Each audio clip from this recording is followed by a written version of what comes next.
Well, hello. I hope everybody is enjoying their their snow days. I wanted to kind of touch base with you guys and go over a few things so that we can continue moving along with our class. So, if you'll notice in Moodle, we have the foundations and site work, and I hope everybody has looked through these different videos here and ready to take the foundation and site work test as well. The readings from the book are posted here, and I'm going to try to post as much as I can from the book so that you guys can have an easy access to it. Also, if and when you sign on to the Journal of Light Construction, you will come to all of these different projects or how-tos, and that is where the book is actually coming from. Let me log in here right quick and I'll explain to you what I'm saying. So you go in here to the foundations and you click on any of these, and it talks about site work, concrete, all of these different topics in here. So when you click on that, you will it will bring it up and you hit learn more, and it should come down with a download PDF version of this guide.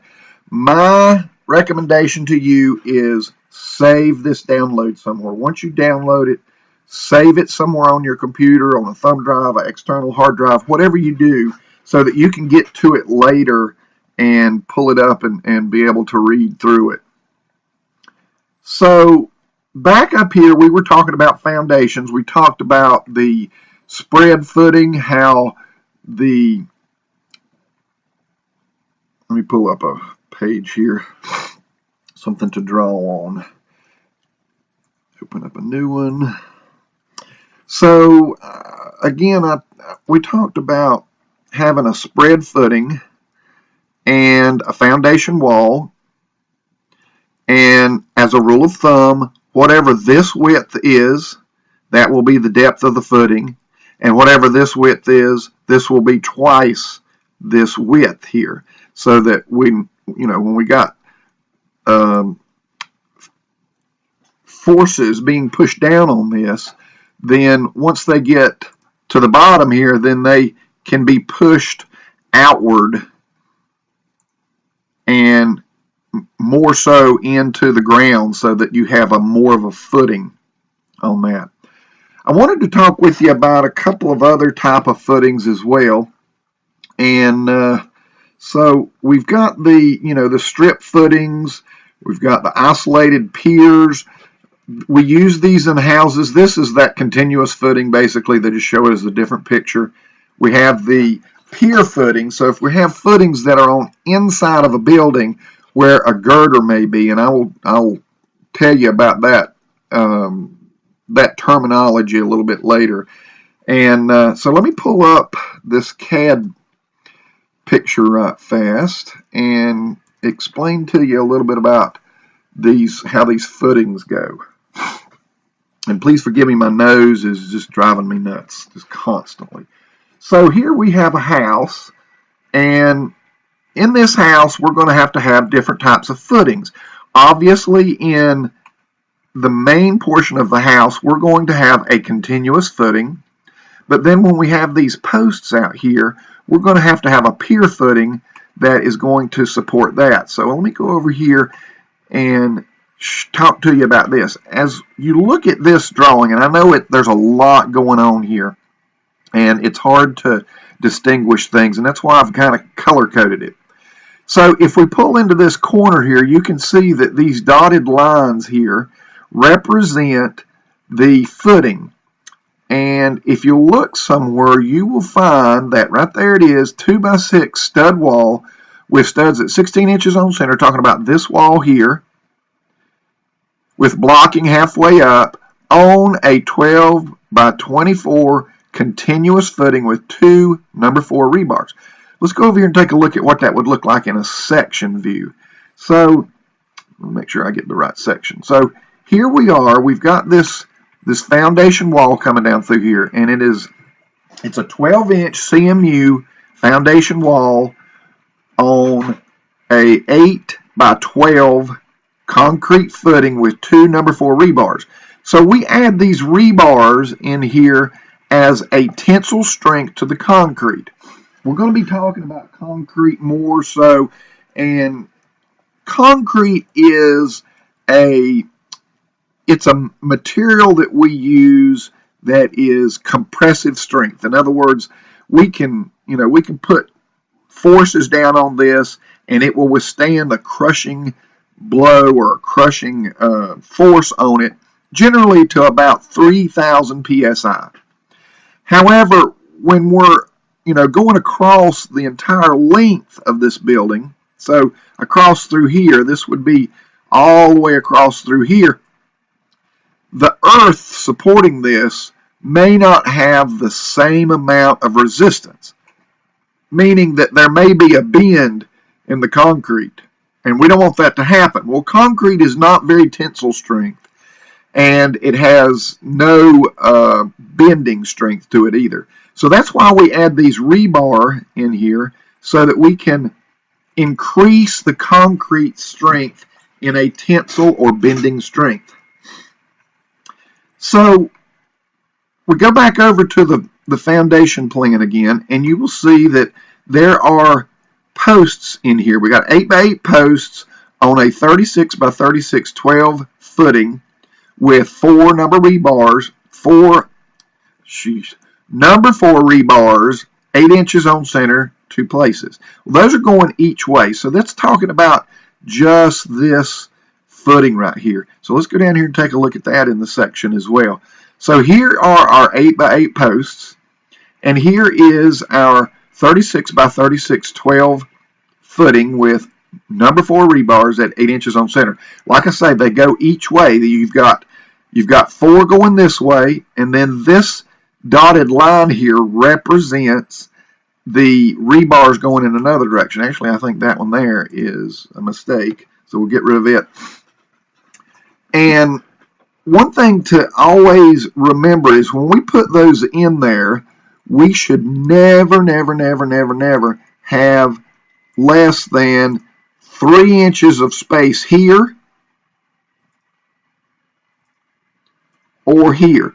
Now it's showing that I've got 5 and 8, but that's not really true because this is drawn at a bigger scale. So I'm going to change the scale on this so that you see this scale for what it really is. There. So what I'm saying is that these rebars are going to have 3.5 inches of space from the bottom of the rebar to the bottom of the footing, and 5 3/8 from the side of the footing to the rebar side. Actually, let's go in there and put that to the side of that so we get a little better. There, 4 5/8. That's probably a little bit more realistic. The code says that we cannot have less than 3 inches of space either here or here on any of our rebar. And the reason for that is if we have any exposure, in other words, this rebar, if it's exposed to the elements and we can get it wet, then it's going to rust. Now, a couple of years ago, there was a ramp or a walkway that went over a road in Charlotte, North Carolina at the Speedway, and they had not done this. They had their rebar were exposed. Well, the road company had, the DOT had put down salt and slag during days like today, actually, and over time these rebars had degraded, and the overpass had collapsed with people on it and actually had injured a lot of people. So there was a big lawsuit over that. So just remember that rebar should never be placed into any concrete where it is going to be less than 3 inches from either side of the concrete in which it's being placed.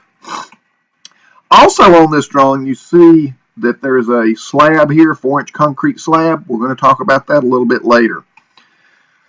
On that 2x6 wall, so we've got the 2x6 wall with studs at 16 inches on center, blocking midway up wall on 8x12 or 8x24 continuous footing with 2 number 4 rebars. There's the 2 number 4 rebars. So what's different about this is a wood stud wall, and we have a pressure treated seal plate. Notice the note here, 2x6 pressure treated seal, that's PT. And then alongside that, we have a 1/2 inch anchor bolt at 60 inches apart. So code says that we have to anchor our buildings down to our masonry. So in this particular case, we're using a bond block. Okay, so this is a 1/2 block basically. And when we take the tour at the block factory, I will show you one of these blocks and how. And so I want you to understand how that works. So we put that in there, and then we pour the concrete directly up to it for the slab, and then we can anchor everything down. Now, we also have anchor bolts in our big wall here as well. And this block here is actually not solid. I show it solid on the drawing, but it's technically not solid. You guys have seen the block that I showed you in class. It is hollow. So we have to feel these blocks, especially where the anchor bolts are going to go. Again, on this one, we have a 2x12 pressure treated plate capping the top of that. Code says that if I use a 12-inch CMU wall, sorry about that. If you have a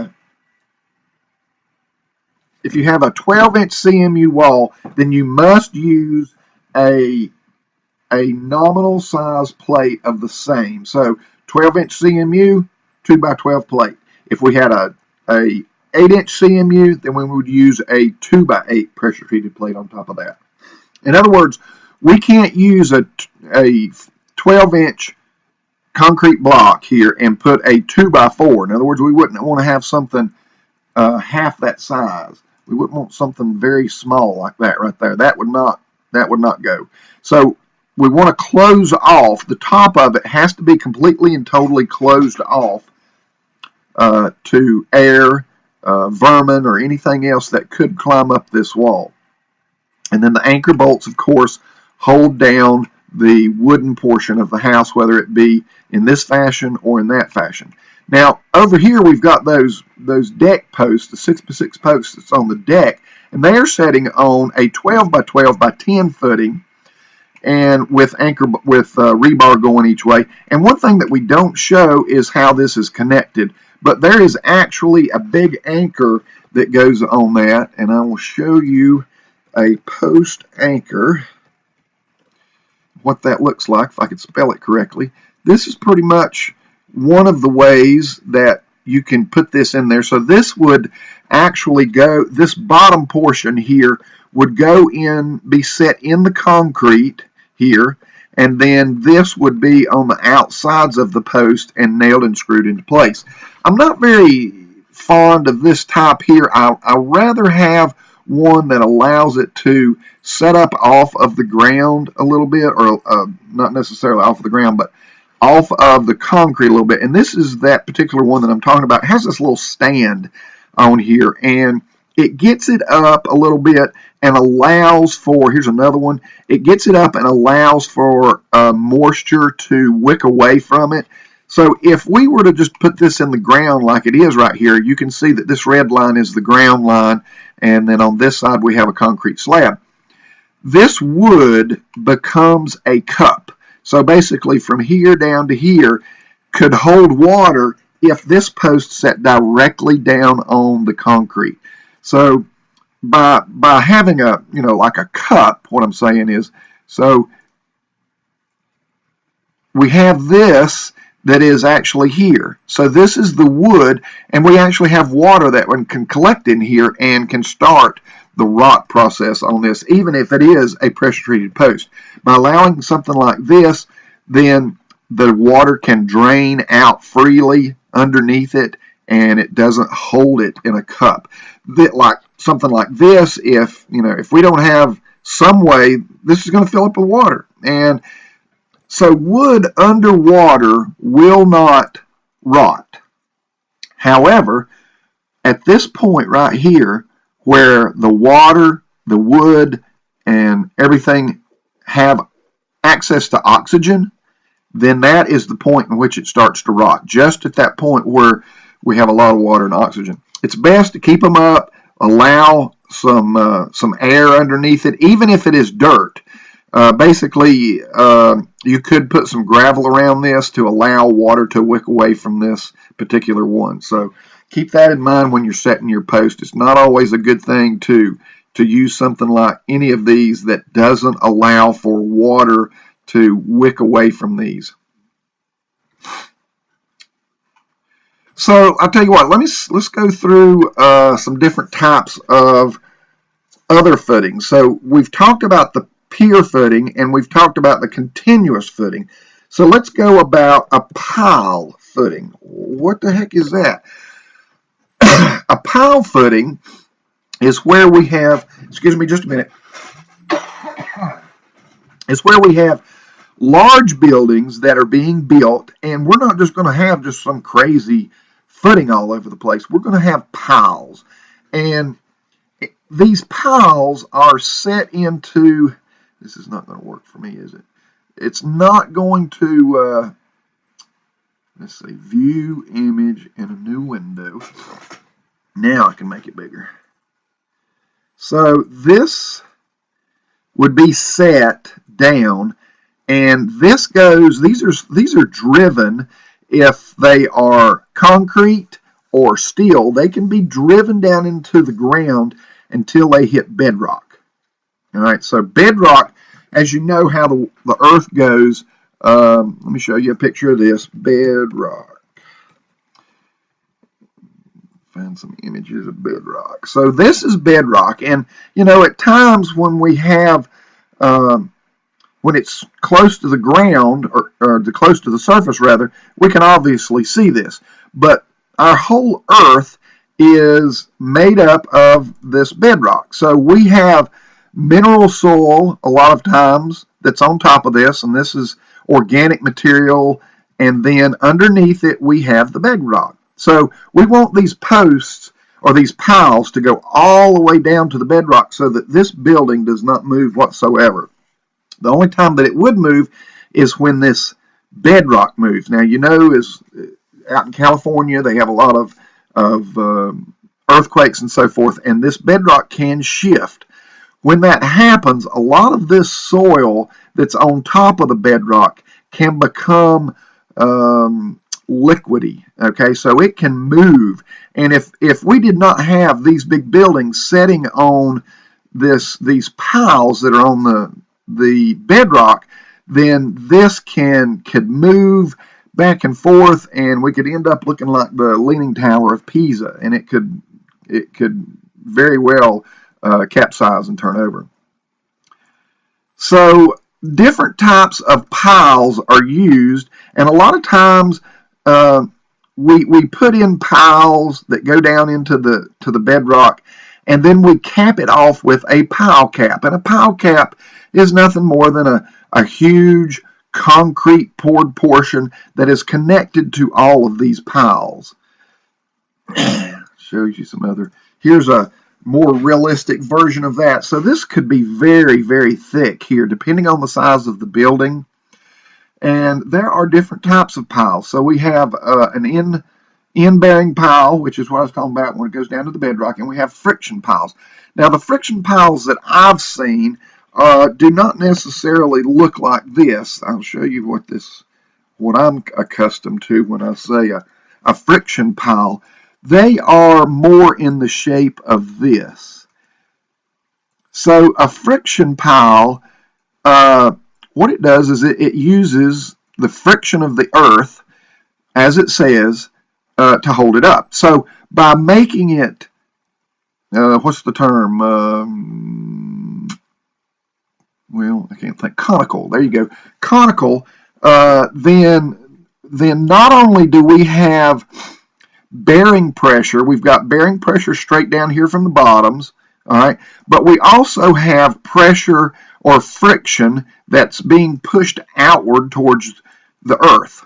And that is how the friction pier or friction pile works. We have solids down here on the bottom, straight down compression, and then we have compression that moves outward along the earth on either side of that friction pile. So when we have a pile that becomes very big, then now let me go ahead and tell you about this. So we have a caisson or bailed caisson.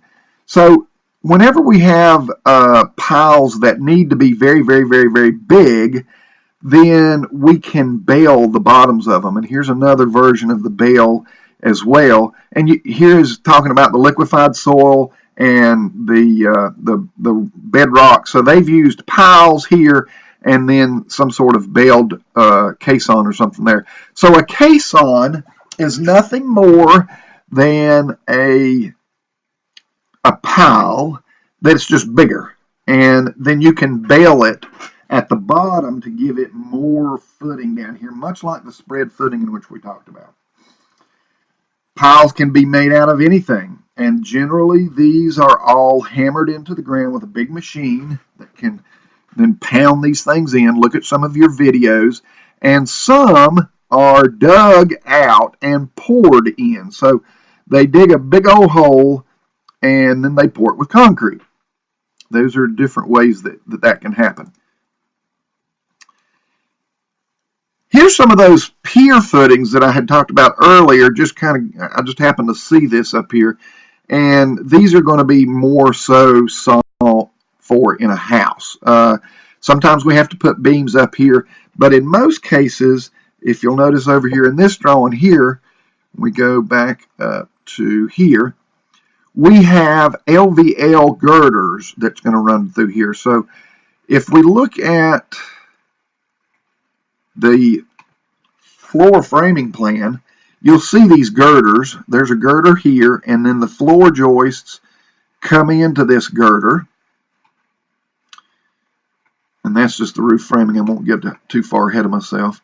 But then, so we have these, I'm sorry, here's the girder at this point, not this point. Actually, I love how I find stuff after I've set it all in motion. The girder is actually here. I'm going to have to change this drawing. The girder is here, not here. Forget about this one. Let's just go ahead and delete that. Bam, gone. So here's the girder at this point. And go ahead and fix this while I'm thinking about it. There. This is the girder that supports the floor joists in the floor framing plan that you see here. So this girder must set on something, and it sets on the outside walls, which we have a gang stud here because this is a 2x6 wall. A gang stud is nothing more than just a bunch of studs, okay, that we've nailed together to make a good, nice post there. Then we have an 8x8 post here in the middle, and then the other side of it rests directly on the 12-inch CMU wall. And the more I talk, the more congested I get, and I do apologize for that. So on the decks, you can see these footings here as well, and we talked about those as well. And then the smaller ones, these are the 12-inch, or excuse me, the 24 by 24 footings, where these are 36 by 36 because they hold more weight on that. Another type of pier is a helical. Helical. I knew I could spell it.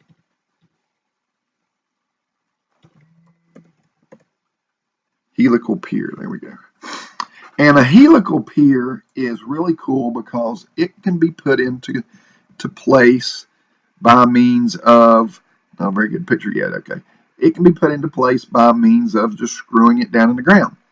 Each one of these little plates here holds back the surface of the earth and can allow for stability of the building in which it's setting on. And, you know, they can be huge. They can be small. They can be huge. And these are the only type that are not driven in. These are actually or should I say they're not pounded in, but they are driven in by a machine that turns it and it goes down in through there. And I think I have a video of that as well on here. Baling a drill. Okay, so this is cool here. So make sure you look at this.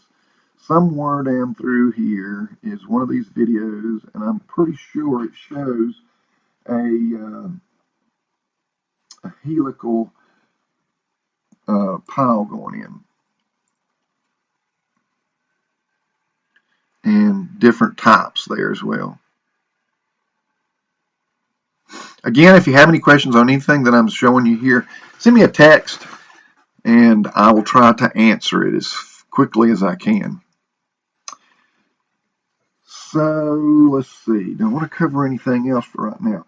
On this particular video, I'm going to stop right here and we'll just we'll see how that goes. And so that was 25 minutes here that I've sat here and rambled on. So I'll try to post another one as well, and talking about the masonry portion of it. Okay.